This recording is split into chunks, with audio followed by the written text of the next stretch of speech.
जानते हो उसे। Okay, let me guess. Rishabh Malhotra. अरे वॉल्टर तुमको नहीं मिलना मांगता मैन। What nonsense। मैं आज उससे बात करूंगी। देखो वो क्या है, हम सच बोलता है। उसने तो अपना टाइमिंग भी बदली कर दिया है। आजकल वो दोपहर का क्लासेस लेता है। उसको मालूम है तुम सुबह को आता है ना। सुनिए,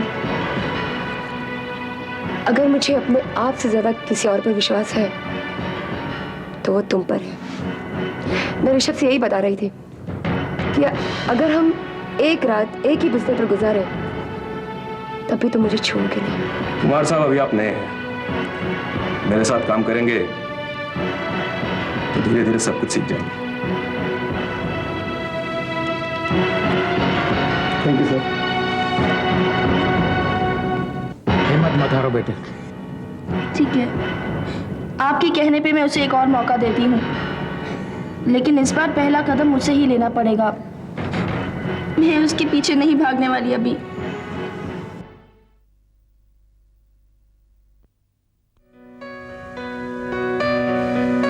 प्रहलाद, तुम मुझसे शादी नहीं करना चाहते? नहीं। मगर क्यों? क्या तुम्हारा प्यार मेरे लिए कम हो गया है? ये बात नहीं है बबली, मैं आज भी तुमसे उतना ही प्यार करता हूँ जितना पहले करता था मैं। तो फिर बात क्या है? आखिर तुम मुझसे शादी क्यों नहीं करना चाहते? इस बात का जवाब देने से पहले मैं तुमसे कुछ सवाल पूछना चाहता हूँ। पूछो। तुम मुझसे शादी क्यों करना चाहती हो? क्योंकि वो Because I want to। ये कोई जवाब नहीं हुआ, मुझे कारण चाहिए। ये हम दोनों की जिंदगी का सवाल है। क्योंकि मैं तुमसे प्यार करने लगी हूँ and I want to marry you। प्यार? कब से? क्या मतलब? मतलब कब से? जब से तुम्हें यह एहसास हुआ है कि ऋषभ किसी और का हो गया है, तब से? नहीं, तुम्हें याद होगा प्रहलाद कि मैंने तुम्हें पहले ही बताया था कि अगर ऋषभ मेरी जिंदगी में नहीं होता तो मैं तुमसे ही प्यार करती, तुमसे ही शादी करती। Exactly। तो अब ऋषभ नहीं है इसलिए तुम मुझसे शादी करना चाहती हो? नहीं, मेरी पूरी बात सुनो। मैं ऋषभ को जरूर चाहती थी, मगर कहीं पे मैं तुमसे भी प्यार करने लगी। मगर मैं इस बात को मानने के लिए तैयार नहीं थी, और ऊपर से मैंने खुद ढिंढोरा पीटकर सारी दुनिया को बता दी कि मैं सिर्फ ऋषभ से प्यार करूंगी, सिर्फ ऋषभ से शादी करूंगी। अगर ये बात है तो जब तुम्हें पता चला कि ऋषभ मेधा से प्यार करता है, तुम इतनी वायलेंट क्यों हो गई? उसको मारने जा रही थी तुम, याद है तुम्हें? ऑब्वियसली बुरा लगेगा। आखिर बचपन से मैं ऋषभ को चाहती आई हूँ, और एक ही सपना था मेरे दिल में कि एक दिन मैं मिसेस ऋषभ मल्होत्रा कहलाऊंगी। और जब मैंने अपना सपना टूटे हुए देखा तो मेधा को मारने के अलावा मुझे और कुछ भी नहीं सूझ रहा था। अगर तुम्हें तब मुझसे प्यार हो गया था, फिर तुम्हें इतना बुरा नहीं लगना चाहिए था। इस बात का एहसास यहाँ आकर मुझे हुआ कि मैं तुमसे प्यार करती हूँ। बबली? हाँ प्रहलाद, यहाँ आकर जो कुछ भी हुआ उसके बारे में मैं ठंडे दिमाग से सोचने लगी। और तुम्हें पता है, सिर्फ तुम और नानी मुझे याद आते थे, और कोई नहीं। ना मम्मी पापा, मेधा, ऋषभ, कोई नहीं, नोबडी। तुम्हारी सारी बातें मुझे याद आने लगी। और तुम जानते हो, जब कोई इतना याद आता है तब इसका मतलब यही है कि तुम मुझसे प्यार करते हो। आई लव यू प्रहलाद, इसलिए मैं तुमसे शादी करना चाहती हूँ। ठीक है बबली, माना कि तुम मुझे सच्चे दिल से चाहती हो, लेकिन शादी इतनी जल्दी करना जरूरी है क्या? मेरे लिए बहुत जरूरी है। मैं अपनी जिंदगी एक नए सिरे से शुरू करना चाहती हूँ। अब पार्टीज, पब्स, डिस्कोस, इन सब चीजों में मेरा मन नहीं लगता। और सबसे बड़ी बात यह है कि मैं तुम्हें खुश देखना चाहती हूँ। तुमने मेरे लिए इतना सब कुछ किया है, तुमने मेरे लिए इतना कष्ट उठाया है। I want to make you happy Prahlad. मैं तुम्हारे लिए कुछ करना चाहती हूँ, मैं तुम्हारा घर बसाना चाहती हूँ। प्लीज प्रहलाद, मुझसे शादी करो प्लीज। बबली, मैंने इनकार सिर्फ इसलिए किया था क्योंकि मुझे लगा कि तुम अपना दर्द भुलाने के लिए मुझसे शादी करना चाहती हो। लेकिन अब मुझे यकीन हो गया है कि तुम वाकई मुझसे प्यार करती हो, इसलिए तुम मुझसे शादी करना चाहती हो। तो तुम मुझसे शादी करोगे? Of course, Babli. Thank you Prahlad. Oh God, नानी इस बात को सुनेगी तो बहुत खुश हो जाएगी। तो चलो जल्दी सामान पैक कर लो अपना, हम कल सुबह की बस से बॉम्बे निकल सकते हैं। Okay Come on. चलो।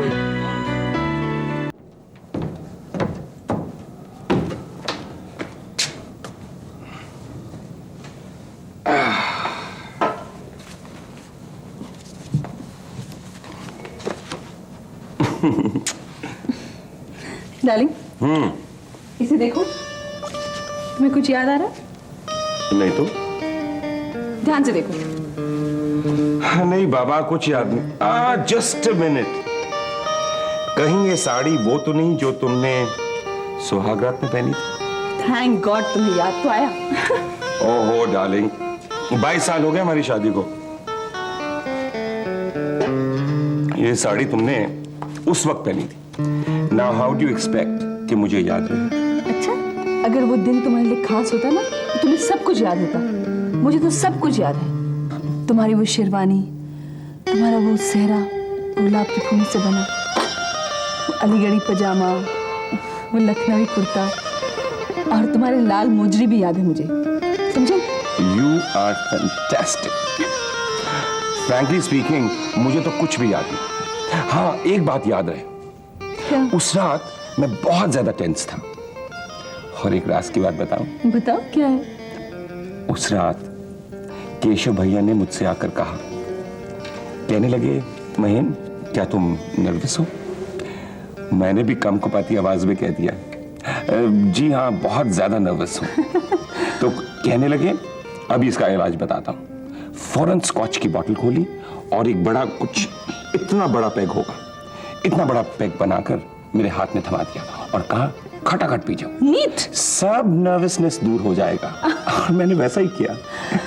अच्छा, अब मुझे बात समझ आई। इसलिए तुम बेडरूम में आते ही पलंग पे लेट गए और सो गए, और मैं एकदम रोमांटिक मूड में बैठी हुई थी, इसलिए तुम्हें साड़ी के बारे में कुछ याद नहीं। तुम्हारा सारा सुहागरात फ्लॉप हो गया। हाँ हाँ हाँ, लेकिन जब हम हनीमून पर गए थे उस वक्त तो सब कमी पूरी कर दी थी, है ना? ऑफ कोर्स डार्लिंग, वो 7 दिन मुझे अच्छी तरह याद है। कितने खूबसूरत थे वो। हम एक दूसरे में पूरी तरह से समा गए थे। It was fantastic. पता नहीं दोबारा हमें ऐसा मौका फिर कब मिलेगा। अब ऐसी बातें क्यों कर रही हो? नहीं, सचमुच डार्लिंग, मुझे कुछ दिनों से ऐसा लग रहा है जैसे मैं तुम्हें खोने वाली हूँ। I don't know. My baby, ऐसी बातें नहीं करते और ना ही सोचते। हमें आगे की नहीं सोचनी चाहिए, हमें तो सिर्फ इस पल, इस घड़ी के बारे में सोचना चाहिए। तुम ठीक कह रहे हो, हमें सिर्फ इस पल और इस घड़ी को जीना चाहिए, और इसे अपना सेकंड हनीमून समझ के जिएंगे। ओके? ओके। और इस बार मैं लेटते ही सोने वाला नहीं, बल्कि मैं भी तुम्हें सोने नहीं दूंगी, समझे? और शराब बिल्कुल नहीं पियोगे, बस। निशी, ये तो भाई ज्यादती है तुम्हारी। अरे भाई, अगर थोड़ा सा नशा नहीं होगा तो फिर वो मजा कैसे आएगा? Nothing doing, nothing. प्लीज। ओहो। देखो, तुम शराब नहीं पियोगे, बल्कि शराब का नशा मैं तुम्हें दूंगी, and that's my challenge. Really? इसका मतलब आपको और वक्त चाहिए सोचने के लिए। यस मिस्टर दलाल, आफ्टर ऑल ये मल्होत्रा इंडस्ट्रीज के फ्यूचर का सवाल है। आप सुनील वर्मा को फोन करके कह दीजिए, हमें और वक्त लगेगा। ओके? Okay sir. हाँ, एक बात आपको बतानी थी। बोलो। कोई मिस्टर अरुण ग्रोवर आपसे मिलना चाहते हैं, बाहर आपका इंतजार कर रहे हैं। अरुण ग्रोवर? कौन अरुण ग्रोवर? मैं तो उन्हें नहीं जानता, उनके पास आपकी मम्मी की दी हुई चिट्ठी भी है। वो ऐसी, अंदर भेजिए उन्हें।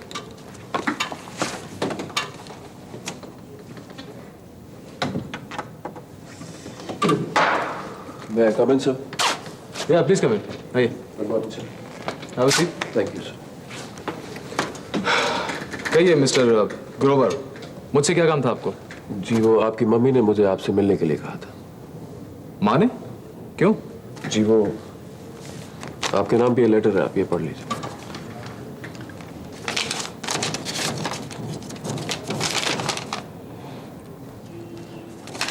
ओह, तो आपको नौकरी चाहिए? जी सर। एक मिनट, कहीं आप वही तो नहीं जो देविका के साथ घूमते हैं?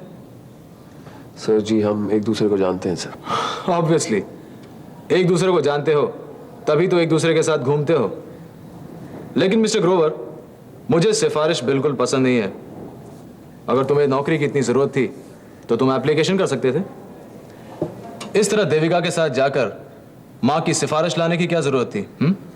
सर वो हुआ यूं कि क्या हुआ? देविका ने तुमसे वादा कर दिया कि मैं तुम्हें नौकरी दिला दूंगी, क्योंकि मैं रंजना देवी को बड़े करीब से जानती हूं, इसलिए मल्होत्रा इंडस्ट्रीज में नौकरी दिलाने में कोई दिक्कत नहीं मुझे। यही कहा था ना उसने? सर ठीक यही हुआ था सर। मैं जानता हूं कि ठीक यही हुआ होगा, but I am sorry mister Grover, माँ की सिफारिश के बावजूद मैं आपको यह नौकरी नहीं दे सकता। I am really sorry. Sir ऐसे मत कीजिए सर, आप जानते नहीं सर मैं बहुत बड़ी मुसीबत में हूँ सर, और मेरे पास पैसों की बहुत तंगी है सर। पैसों की तंगी है? भाई आपके 5,000 के सूट को देखकर तो ऐसा नहीं लगता। सर दरअसल बात यह है कि सर मुझे शर्म आ रही कहने के लिए सर। सर ये सूट मैंने भाड़े पे लिया sir. Oh really, how interesting. भाई फिटिंग तो काफी अच्छी है, मानो आप ही के लिए बनाई गई हो। अब ये मेरी खुशकिस्मती है, लेकिन सर अब मेरा विश्वास कीजिए, मुझे सचमुच नौकरी की बहुत ज़रूरत है। आप ये मेरा क्वालिफिकेशंस देख लीजिए, मैंने बीकॉम पास किया, साथ साथ पार्ट टाइम जर्नलिज्म का कोर्स भी किया मैंने। हाउ स्ट्रेंज, बीकॉम ग्रेजुएट होने के बावजूद आपके पास नौकरी नहीं है? ताज्जुब की बात है। सर दरअसल बात यह है कि मेरे पास एक नौकरी थी, लेकिन पिछले साल मैंने उससे इस्तीफा दे दिया। इस्तीफा? क्यों? क्योंकि मुझे गल्फ जाने का ऑफर मिला था, लेकिन मेरी किस्मत ही खराब थी। उस एजेंट ने मुझे 6 महीने तक लटका दिया, और उसके बाद उसने मुझसे 2 लाख रुपए की रकम मांगी, और रकम ना देने की वजह से वो नौकरी भी मेरे हाथ से चली गई। तब से सर मैं नौकरी की तलाश से दर बदर ढूंढ रहा हूँ। ठीक है, तुम्हें हम नौकरी दे देते हैं, लेकिन माइंडेड, आप 3 महीने के लिए प्रोबेशन पे रहेंगे। You have to prove yourself. Is that clear? Thank you very much sir. You welcome. इस ऑफिस में रहकर देविका को कोई मदद नहीं करोगे तुम। अगर ऐसा हुआ तो तुम्हें फौरन नौकरी से निकाल दिया जाएगा। Is that understood? Don't worry sir, मैं ऐसा कुछ भी नहीं करूँगा सर। आप बाहर जाइए, मिस्टर दलाल आपको काम समझा देंगे और तनख्वाह वगैरह के बात कर लेंगे। Okay? Okay, thank you very much sir.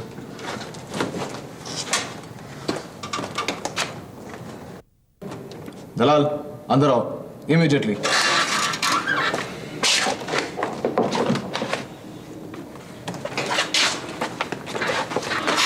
Yes sir. दलाल उस अरुण ग्रोवर को अपने स्टाफ में शामिल कर लो। Okay sir. लेकिन एक बात का ख्याल रखना, ऑफिस की कोई भी कॉन्फिडेंशियल इंफॉर्मेशन उसे मत देना, और उस पर अपनी कड़ी निगरानी रखना। क्यों सर, कोई गड़बड़ है? ऐसा मुझे लगता है, जिस औरत के साथ जाकर उसने मेरी माँ की रिकमेंडेशन हासिल की है, उस औरत की नीयत पर भरोसा नहीं है मुझे।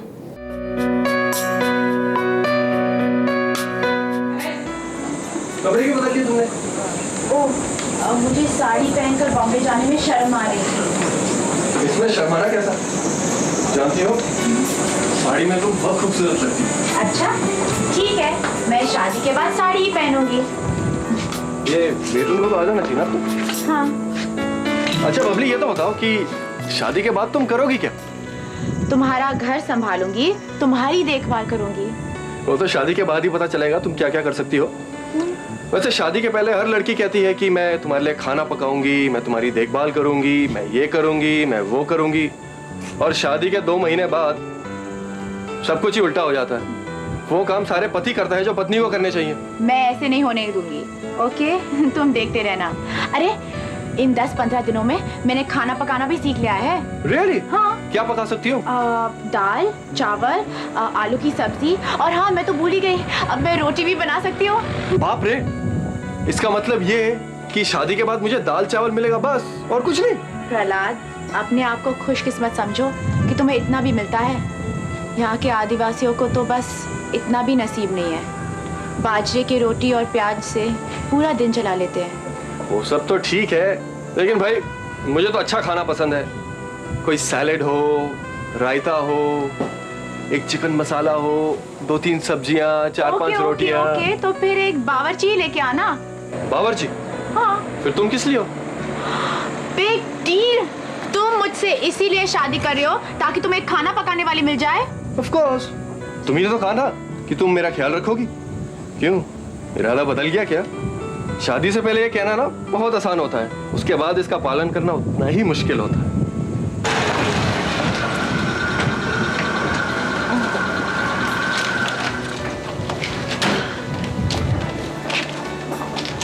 मेघा, ये तुम्हारे लिए। मेरे लिए? मगर क्यों? मेघा, तुमने इन 15 दिनों में हमारे लिए इतना कुछ किया है कि हम सब ने सोचा जाते समय तुम्हें कुछ गिफ्ट तो देना ही चाहिए।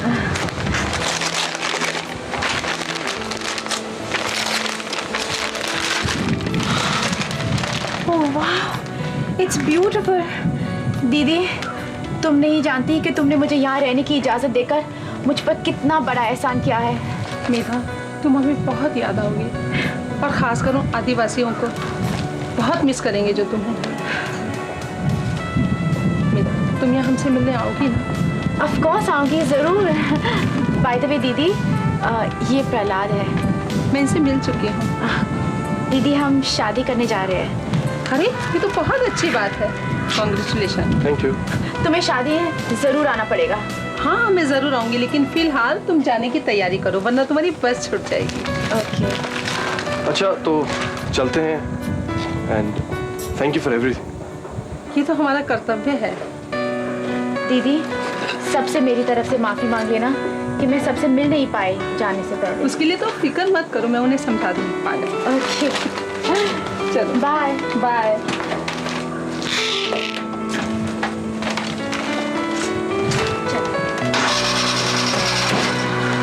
बाय दीदी।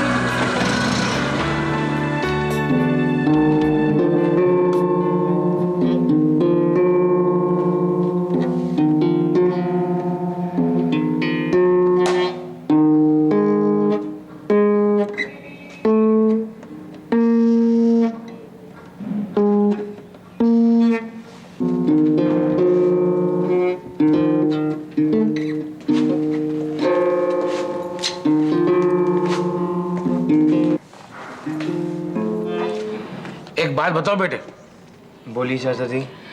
प्रेम कहानी मोटर कार की तरह होती है, उसे भी बीच बीच में सर्विसिंग की जरूरत पड़ती है। मोटर कार को गैरेज भी ले जाना पड़ता है। कभी कभी बीच चौड़े रास्तों में छोटे मोटे खड्डे आ जाते हैं। अगर पहले से देखा ना जाए तो खड्डे में गिरकर एक्सल टूटने का खतरा भी रहता है। हाँ? या कभी इंजन में ऑयल ना होने की वजह से इंजन भी बिगड़ सकता है, टायर पंक्चर भी हो जाता है। कितनी सारी बातों का ख्याल रखना पड़ता है गाड़ी खरीदने के बाद। आप बिल्कुल सही कह रहे हैं चाचा जी। इश्क की कहानी भी कुछ इसी तरह है। बहुत सी छोटी छोटी बातों को ध्यान में रखना पड़ता है। कई बार बहुत सी चीजें हम जानबूझकर या अनजाने में नजरअंदाज कर जाते हैं, जिससे गलतफहमी होती है। और कार की तरह उसे भी गैरेज में ले जाकर सर्विसिंग कराना पड़ता है। पर मैं क्या करूं चाचा जी, मेरी गाड़ी का तो इतना बुरा एक्सीडेंट हुआ है कि मुझे तो नहीं लगता कि उसकी मरम्मत भी करी जा सकती है।